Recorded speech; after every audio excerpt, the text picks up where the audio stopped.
السلام عليكم ورحمة الله وبركاته. طلاب الصف الأول الإعدادي، كل عام وأنتم بخير. معاكم مستر عيسى العدوي. إن شاء الله هبدأ في شرح منهج العلوم. يا رب تكونوا بخير، وإن شاء الله كده ربنا يوفقنا ويوفقكم ونوصل بيكم لأعلى الدرجات بإذن الله في محتوى الترم الثاني. على محتوى الترم الثاني محتوى سهل وجميل، مفيش فيه أي مشاكل، بس زي ما قلت لك قبل كده دائما التدريب يصنع الإتقان. فمحتاج منك تكون مركز وتذاكر أول بأول وتسمع كلام أساتذتك مدرسينك وتلتزم باللي عليك وتأدي الصلوات بتاعتك، وربنا إن شاء الله كده ما بيضيعش تعب حد. فندخل على المنهج كده سريعا بدون ما نطول في المقدمة عشان ما تزهقش مني. أول درس معانا درس اسمه الفلزات ولا فلزات. بس محتاج منك كده افتكر معايا شوية معلومات أخدتهم في الترم الأول. كان عندنا حاجة اسمها الجدول الدوري. كان إيه هو الجدول الدوري؟ كان عبارة عن عنصر رتبت فيه العناصر ترتيب تصاعديا حسب الزيادة في أعدادها الذرية، زي ما قال جدول مندليف، زي ما قال جدول موزلي معلش. رتبنا فيها العناصر ترتيب تصاعدي حسب الزيادة في أعدادها الذرية، وكذلك نفس الفكرة اللي ترتبت فيها العناصر حسب الجدول الدوري الحديث. فكان العناصر اللي عندنا في الجدول الدوري بتاعنا كان عددها كلهم 118 عنصر. تمام. ال 118 عنصر مقسمين معانا لإيه؟ مقسمين معانا لأربع حاجات، لأن ال 118 عنصر كلهم مش شبه بعض. في مقسموا معانا الفلزات ولا فلزات واشباه فلزات وغازات خامله. يبقى عندنا اربع حاجات في الجدول الدوري، اللي هم مين؟ الفلزات، واللي هم اللافلزات، واللي هم الاشباه فلزات، واللي هم الغازات الايه؟ الخامله. طيب السؤال، ايه اللي خلى العنصر ده فلز؟ وايه اللي خلى العنصر ده لا فلز؟ وايه اللي خلى العنصر ده شبه فلز؟ وايه اللي خلى العنصر ده غاز خامل؟ قال لك والله بكل بساطه ده كلها بترجع على حسب التوزيع الالكتروني للعنصر نفسه. طيب توزيع الكتروني يعني ايه؟ يعني افتكر كده معايا حاجه اسمها مستويات الطاقه. طب هم كانوا كام مستوى طاقه؟ كانوا سبع مستويات. ايه هم؟ كان كي، ال، ام، ان، او، بي، كيو. دول كام مستوى طاقه معانا؟ دول سبع مستويات الطاقه اللي كنا بنختصرهم في كلمه كلم نوبك. كلم ايه؟ نوبك. تاخد كل حرف مع كل رمز منهم يمثل لك الايه؟ ايه المستويات بتاعتك. طيب احنا بقى هنشتغل ايه على ايه موضوع الدراسه بتاعنا في الترم الثاني ده؟ والله موضوع الدراسه هتاخد الفرق بين الفلزات واللافلزات. تاخد الفرق بين مين؟ بين الفلزات واللافلزات. طب ازاي؟ بص يا سيدي، احنا قلنا العناصر اللي معانا كام عنصر؟ كلهم 118 عنصر. ال 118 عنصر فيهم كام حاجه؟ فيهم اربع حاجات. ايه هم الاربع حاجات؟ فيها الفلزات واللافلزات والاشباه الفلزات والغازات الخامله. قلنا شغلنا هيكون على مين؟ على الفلزات وعلى اللافلزات. طيب نميز بينهم ازاي الفلزات واللافلزات؟ والله هتلاقي الامور بالنسبه لك سهله مش صعبه. اول حاجه عندنا كان عندنا الفلزات اهي، واللافلزات واشباه الفلزات والغازات الخامله. طب يا مستر انا عايز حاجه كده تعرفني ايه العنصر ده فلز ولا لا فلز. اقول لك يا سيدي بكل بساطه وزعه. تمام. وبص للتوزيع الالكتروني بتاعك فيه ايه. يعني مثلا هدي لك كده مثال. لو قلت لك عنصر زي الكي عدده الذري 19، طب ما توزعه معايا كده. هتقول لي 2، 8، 8، 1، يبقى اخرك كام الكترون؟ واحد. طيب هقول لك عنصر زي الاكسجين مثلا O8، وزع معايا. هتقول لي 2، 6.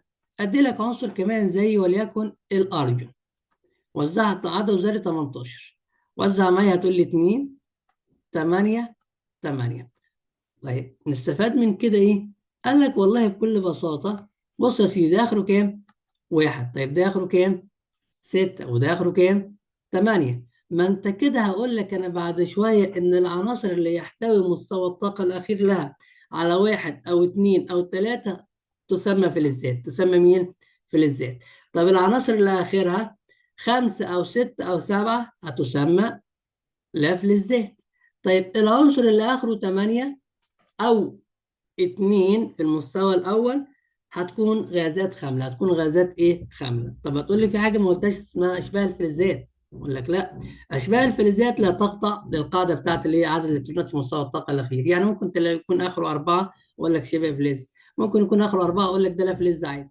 تمام كده ولا مش تمام؟ ممكن يكون اخره ثلاثه اقول لك ده شبه فلز. يعني اشباه الفلزات لا تخضع للجزئيه دي اللي احنا عايزينها. وبناء عليه اول حاجه معانا حاجه اسمها مين. يبقى كده نرجع للمثال بتاعنا ده. هتقول لي ده فلز عشان اخره واحد. طيب ده اخره 6 يبقى لا فلز. طيب ده اخره كام؟ 8 يبقى ده غاز خامل. ده غاز ايه؟ خامل. تمام؟ طيب نكمل بقى شغلنا. اول حاجه معانا هندرسها اسمها الفلزات. اسمها الايه؟ الفلزات. إيه اللي بيميز الفلزات عن غيرها؟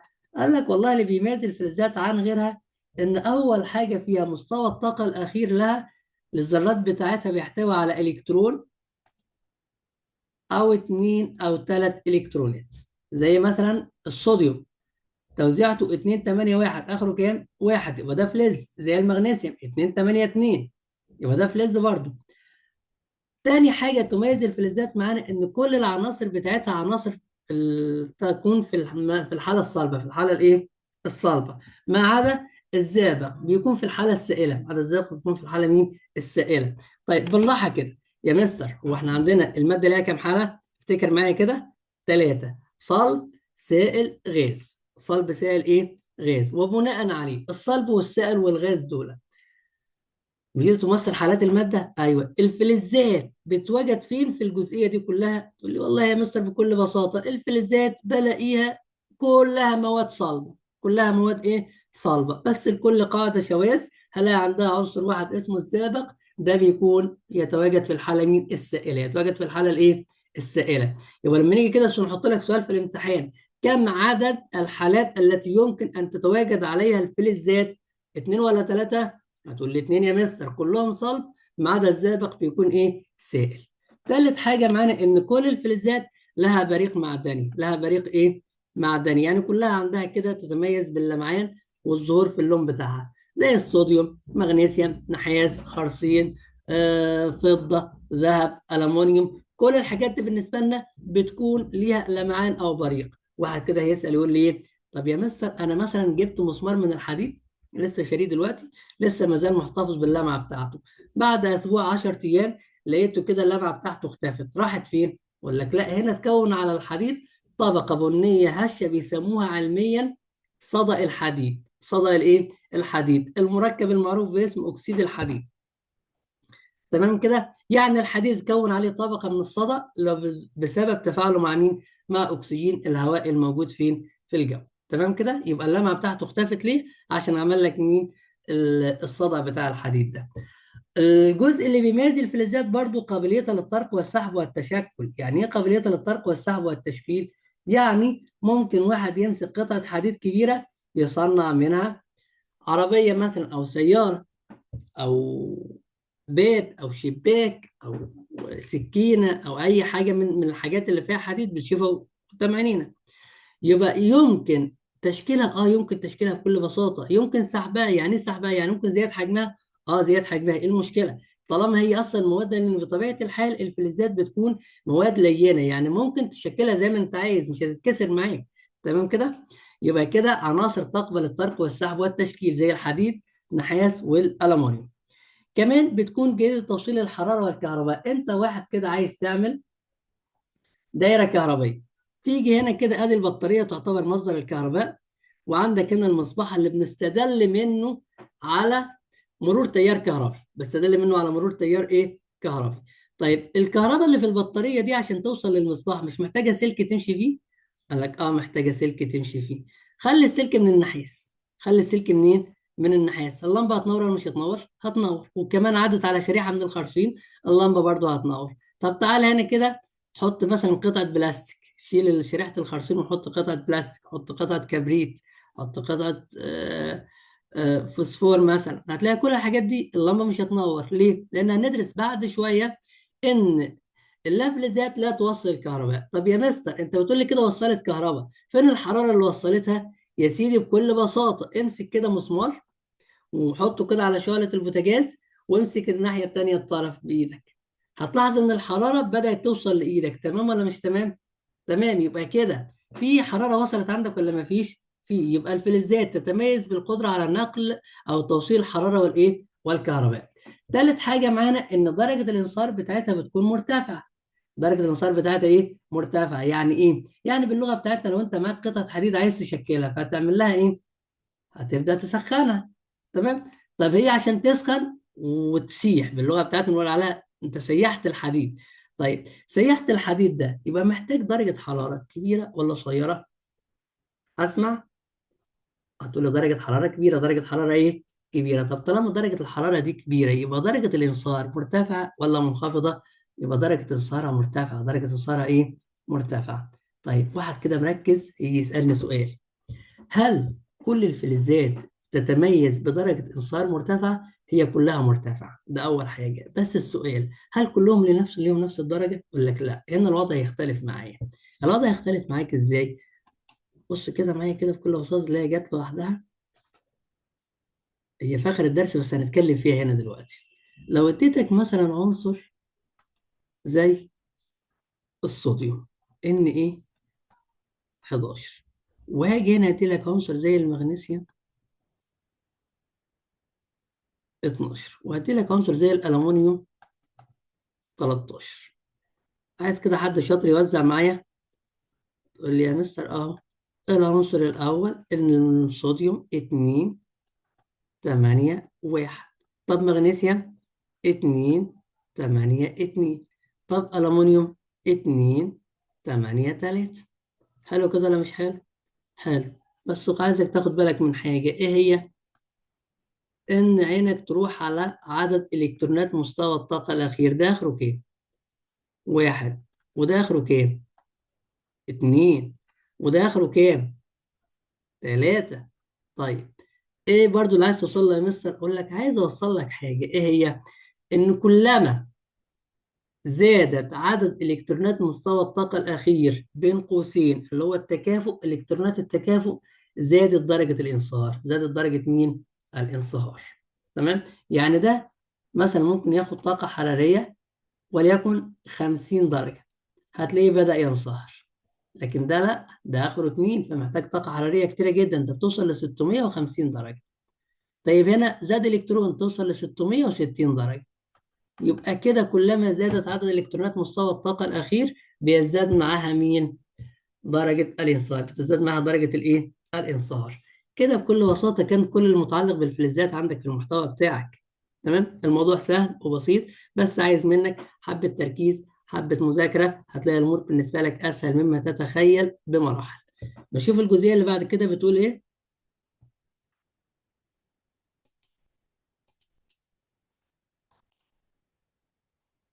تاني حاجة معانا الفلزات. بص يا سيدي، برضو اللافلزات عشان تحدد نوع العنصر هل هو فلز ولا لا فلز لازم ترجع للتركيب الالكتروني بتاعه. تمام؟ طيب التركيب الالكتروني بتاعه يعني ايه يا مستر؟ يعني يا سيدي بكل بساطه، بص كده هدي لك عنصر زي وليكن ادي لك 3 عناصر، وعايز اوصلك لفكره كده انت توصل لها من نفسك لما تشوف التوزيع قدام. اقول لك مثلا عنصر زي الكلور عدده الذري 17، واقول لك عنصر زي النيتروجين عدده الذري 7، وادي لك عنصر زي الاكسجين عدده الذري 8. وعايز كده حد شطور من رجاله اولى اعدادي يوزع لنا العنصر ده كده واحده واحده وبالراحه. 17، يلا كده نوزع مع بعض. المستوى الاول بياخد 2، المستوى الثاني اخد 8، فضل كام من ال 17؟ 7. يبقى المستوى الثالث مع 7 الكترونات. طب تعالى النيتروجين سهل اهو، المستوى الاول اخد كام؟ اخد 2 الكترون، فضل كام من السبعة؟ 5، ادي الخمسة بتوعك. المستوى الثالث في تالت والمستويات كده كده اوريدي موجوده، بس انت مش معاك الكترون توديها لها. تمام؟ يبقى الالكترونات تتوزع على حسب المستويات، تاخد الكترونات على حسب عدد الالكترونات الموجوده عندك. تمام؟ ادخل بقى معايا على العنصر الثالث اكسجين 8، توزيعته 2، فضل كام من الثمانية؟ 6، ادي الستة بتوعك. تمام كده؟ طب يا سيدي بالراحه كده وعلى الهادي، المستوى الأول معاه كام إلكترون؟ المستوى الأخير أنا معاه كام إلكترون؟ 7. طيب هنا معاه كام؟ 5. طيب ده معاه كام؟ 6. يبقى إيه نوعهم؟ فلزات؟ لا مش فلزات. طيب غازات خاملة؟ لا يا مستر مش غازات خاملة. ليه؟ لأن حضرتك قلت لنا إن الفلزات آخرها 1 أو 2 أو 3. تمام؟ طب الغازات الخاملة آخرها كام؟ آخرها 8. ده ما فيش لا 1 ولا 2 ولا 3 ولا في 8، يبقى دول بالنسبة لنا يمثلوا إيه؟ يمثلوا لفل الذات. يمثلوا إيه؟ لفل الذات. يبقى أول حاجة تطلع بيها معايا هنا إن اللافلزات عناصر يحتوي مستوى الطاقة الأخير لها على 5 أو 6 أو 7 إلكترونات. ركز، المستوى الطاقة الأخير. تاني حاجة، عناصر بتتواجد في الثلاث حالات بتوع المادة اللي هم إيه؟ حد يفكرني بيهم؟ صلب، سائل، غاز. طيب كل العناصر الصلبة فيها زي الكربون والكبريت، زي الكربون ومين؟ والكبريت. الرموز بتاعتهم ما تنساش، سي وكبريت اس. غازية زي الأكسجين والنيتروجين. سائلة مثل البروم. سائلة مثل مين؟ مثل البروم. وزي ما عندك أنت الزئبق هو الفلز السائل الوحيد، عندنا برضو البروم هو اللافلز السائل مين؟ الوحيد. يبقى نسألك سؤال، كم عدد الحالات التي يمكن أن تتواجد عليها اللافلزات؟ واحد ولا اتنين؟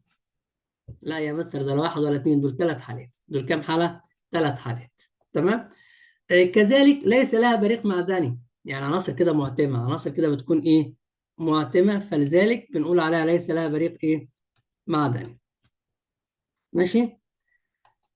السؤال الجزئية اللي بعد كده، الحاجة الثالثة اللي بتميزها ان ليس لها بريق معدني، بتكون معتمة، وكذلك غير قابلة للطرق والسحب ومين والتشكل، بتكون عناصر هشة. تيجي تمسك الكبريت عايز تعمل منه اي شكل، لا يتكسر معاك. الفحم اي شكل برضو مش هتعرف تعمله منه، تمام، لان دي كده كده كده اوريدي دي عناصر ايه؟ لا تقبل مين؟ التشكل، على عكس الايه؟ الفلزات.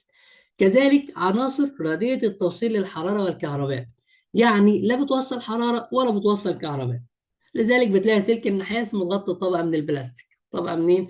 من البلاستيك، تمام. فبناء عليها مش بتوصل لك أي كهرباء، ما عدا عنصر واحد اللي هو عنصر الجرافيت. ده عنصر موصل جيد لمين؟ للكهرباء. موصل جيد لإيه؟ للكهرباء. وكذلك درجة انصهارها منخفضة، يعني أي درجة حرارة تبدأ تاخدها تبدأ إيه؟ تشتغل معاك وتتفكك معاك بكل إيه؟ سهولة. بص هنا الرسمة اللي جايبها لك دي، ادي بطاريه، ادي عندك هنا كده مصباح كهربي، تمام. يبقى ادي البطاريه، ادي المصباح الكهربي، ادي قطعه الخشب اللي معاك. اللي هنا كده كده اللمبه دي محتاجه تنور، صح؟ لا مش هتنور. ليه؟ عشان في عندك تقول لي مثلا في سلك نحاس اهو. أقول لك حبيبي ركز، في عندك سلك نحاس ماشي، ما اختلفناش، لكن في عندك هنا كده اهو قطعه من الخشب دي، والخشب دي اصلا مش بيوصل كهرباء. مش بيوصل ايه؟ كهرباء. تمام كده ولا مش تمام؟ في حاجه واقفه معاك؟ عايز حد كده مركز يقول لي يعني ايه او هي خواص الفلزات بسرعه مع نفسك. تقول لي والله امم بالظبط. اول حاجه، عناصر يحتوي مستوى الطاقه الاخير لها على 5 أو 6 أو 7 الكترونات. ممتاز. عناصر ممكن تكون صلبه او سائله او غازيه. صلبه زي الكربون، غازيه زي الاكسجين والنيتروجين، سائله زي البروم. كذلك عناصر لها بريق معدني معتمة، وكذلك عناصر لا تقبل التشكل، يعني غير قابلة للطرق والسحب والثاني والتشكيل وكل الليلة دي. عناصر دي توصيل الحرارة والكهرباء ما عدا عنصر واحد، العنصر الجرافيت اللي هو الكربون. ده يكون موصل جيد لمين؟ للكهرباء. عناصر درجة الانصهار بتاعتها بتكون منخفضة. ماشي. نشوف الجزئية اللي بعد كده. الجرافيت يدخل في صناعة العمود الجاف، اللي هو الأعمدة، اللي حجارة الرمود اللي عندك، البطاريات، عشان موصل جهد الكهرباء. وده بيكون العنصر اللي فيه استخدام لمين؟ للعناصر اللافلزية. عناصر الايه؟ اللافلزية. وهذه المقارنة بتاعتك بين الفلزات واللافلزات. خد معلومة كده إضافية. تعتبر الفضة أكثر الفلزات توصيلا للكهرباء وقابلية للطرق والسحب، ولكنها أقل استخداما من النحاس. ليه؟ عشان التكلفة بتاعتها بتكون أعلى. بمعنى أنت محتاج تعمل سلك كهرباء، تصنعه من النحاس ولا من الفضة؟ هو اوريدي النحاس ينفع والفضة تنفع، لكن مش هتجيب كده مثلا سلك كهرباء واروح كده تروح تشتري كهرباء للشقة بتاعتك، يروح يقول لك أصل لفة السلك عندي ب 10000 جنيه. تقول له ليه يا عم الحاج؟ يقول لك أصل دي مصنوعة من الفضة. يا سيدي مش عايز فضة. تمام كده ولا مش تمام؟ يبقى نصنعها منين؟ من النحاس. طب نصنعها من النحاس ليه بقى؟ عشان النحاس بيكون موصل للكهرباء، وفي نفس الوقت التكلفة المادية بتاعته بتكون ايه؟ بتكون أقل بكتير من الفضة. تعالى كده نشوف السؤال ده بيقول ايه. الجدول التالي يوضح بعض خواص العناصر: العنصر W والعنصر X والعنصر Y والعنصر Z. الحالة الفيزيائية: العنصر دبليو بيكون صلب. توصيل الكهرباء رديء التوصيل، اللون ملون. ماشي. طيب العنصر اكس، الحالة الفيزيائية له بيكون صلب، جاد التوصيل واسود. جاد التوصيل وايه؟ واسود. العنصر واي غاز، توصيل الكهرباء رديء التوصيل، عديم اللون. العنصر زد سائل وجيد التوصيل وملون. جيد التوصيل وايه؟ وملون. هو هذه العناصر بتاعتك دي. تمام. اول حاجه بقول لك الدبليو هل هو كبريت، والواي هيدروجين، والزد بروم. اه وصلت لحاجه. هو الزد البروم صح كده، بيكون واخد اللون الوردي. طب نشوف الاختيار به. دبليو كبريت. اه الكبريت واجد في الحاله الصلبه. ماشي. طيب الواي غاز. اه الواي هيدروجين، ما الهيدروجين غاز. الزد زئبق. اه لونه فضي يبقى ملون. يبقى اذا الاختيار بتاعنا هيكون الاختيار ب هو اللي صح، لان العنصر. تمام. طب نشوف بقيه الاختيارات. اكس ده هيكون كربون، هو صلب وجاد التوصيل واسود. ماشي. طب الواي اكسجين. اه وغاز. طيب الزد زئبق. اه دي الاجابه الصح بتاعتنا يا جماعه، صح من الاولانيه، يبقى جيم هي الايه، هي الاختيار الصح بتاعنا. تمام. بعد كده عندنا حاجه اسمها الرابطه الفلزيه. الرابطه مين؟ الفلزيه. نقولها دلوقتي ولا نعملها في فيديو تاني عشان الناس ما تزهقش؟ لا نبقى نعملها في فيديو تاني عشان نخلي الفيديو التايم بتاعه صغير. تمام. وتبدا ايه، تراجعه كده، تسمع، تقدر تسمعه مره واتنين وتقف على كل كلمه فيه. وان شاء الله المره الجايه اكمل لك الرابطه الفلزيه، واكمل لك الدرس بتاعك، وهبدا احل لك كل الاسئله اللي عليه. تمام. فما تنساناش باللايك الجميل بتاعك والسبسكرايب، ويا ريت تكتب كومنت كده، لان ده يعتبر من اول الفيديوهات الفعليه اللي بنرفعها سنه اولى اعدادي. فكده محتاجين منك دعم، خلينا نقدر نوصل لاكبر عدد من الناس، وربنا كده ييسر الامور بالتوفيق ليكم ان شاء الله. دمتم موفقين.